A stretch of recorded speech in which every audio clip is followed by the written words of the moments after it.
right, let's go. You know what time it is. It's time for She-Hulk 9 and the series recap.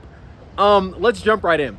But before I do that, I want to say something. They all but confirmed in this episode that they made the show this way, i.e. bad, on purpose. So I don't know if that really gives them a pass or not. It actually doesn't, but it lets me know Marvel still has their sensibilities up there, or the talent.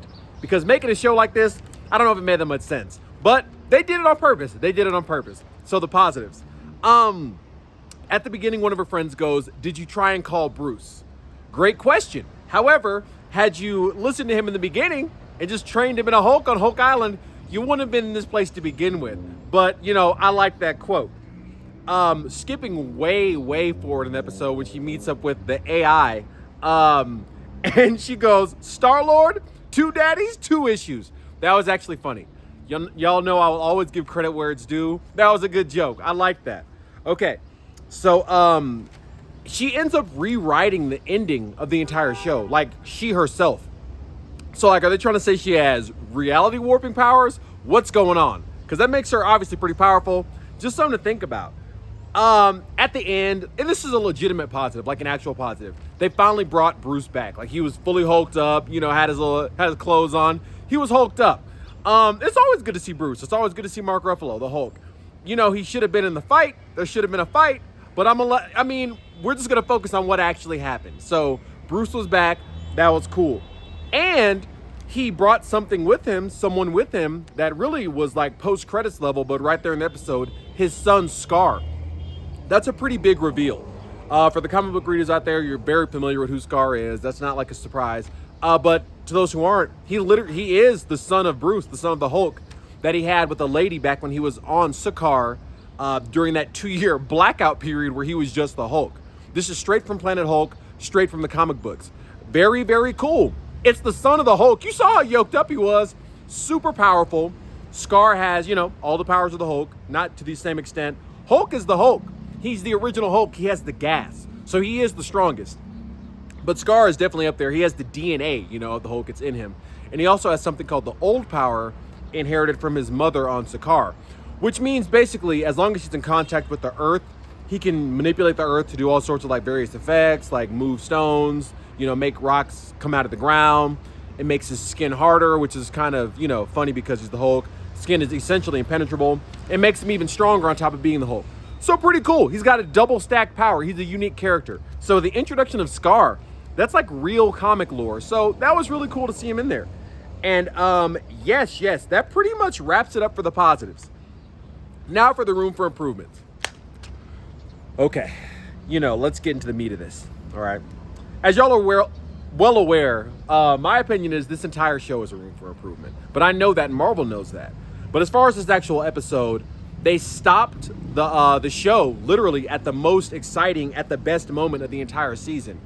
Bruce comes in, Titania, they're about to throw down. Bro, imagine me at the computer. I actually got hype when Bruce came in from the ceiling, from space, and he's like, "Yo, let's get it." I'm like, "Yo, finally they figured it out." And they stopped the show right there. Because like I said, they're doing this on purpose. They know that's the best moment. They know it's the tightest thing in the whole season. They stopped it right there because they know. So, I mean, I was ready, man. And then Jen goes on this long tirade about how that was like a nonsensical ending when it was actually the best possible ending. So they know what they're doing. I don't know why they're doing it, but they definitely know. So, yeah, the rating for this episode, it gets a solid 0 out of 5. A hard 0. Just terrible. And I was like floating on like a 3, then a 2, and it kept going down. But the moment that turned it into a 0, where it became a 0, was when Jen's in the room with Kevin, the AI, and they're talking about the ending, you know, what they're going to do. And she's like, "Yeah, write that out. And she writes out Bruce. When I saw Bruce Banner, the Hulk, blip off of that screen, off of my computer screen, I gave the episode a 0. I got mad. You going to blip out the Hulk? Okay. So, bless you. This episode gets a 0 out of 5. The post-credits. The post-credits are actually pretty cool. You know, you had Emil Blonsky back locked up. You know, he was out in society, you know, abominationing up. So he ended up back in jail. Wong comes in, you know, busting him out and says, "Homie," And they did a reference, a throwback with the Wi-Fi to Doctor Strange. You gotta love stuff like that. It was heartwarming. You know, it brings you back to the good old Marvel times, or just an OG movie. So that was cool. The post credits wasn't bad. It was actually pretty good. So we'll be seeing more of Abomination, and it just doubled down on the fact that he's basically like a good guy, which is so crazy because that's very different from the comics. He's a legitimate villain, a real villain. But yeah, man, he'll probably be in the Marvels. You got like 3 Hulk level characters. Well, 3 Gamma characters. You got Hulk, She-Hulk, and Abomination fighting. Bro, that's real talk. Hulk is the best. He's the strongest. But yeah, man, you got Abomination on the squad. You're looking good. You got some gas behind you. So the series recap. There's really not much to say. I've been saying it every episode, for like 8 weeks now. Yeah, man, this is the worst Marvel series by far. 30-minute runtime, too many quips. The fourth wall was a little out there. Bizarre storyline of Jen not admitting she's the Hulk or a Hulk. Just from top to bottom, just like jacked up. But I've been saying that for 2 months now, so y'all know what I think. But not only is it the worst Marvel series, it's one of the worst things I've ever seen put on film, like worst film productions in my life. I'm 30, excuse me, man, a little dusty out here, years old. So, I've seen quite a few things. This is, it's down there at the bottom. It's just bad.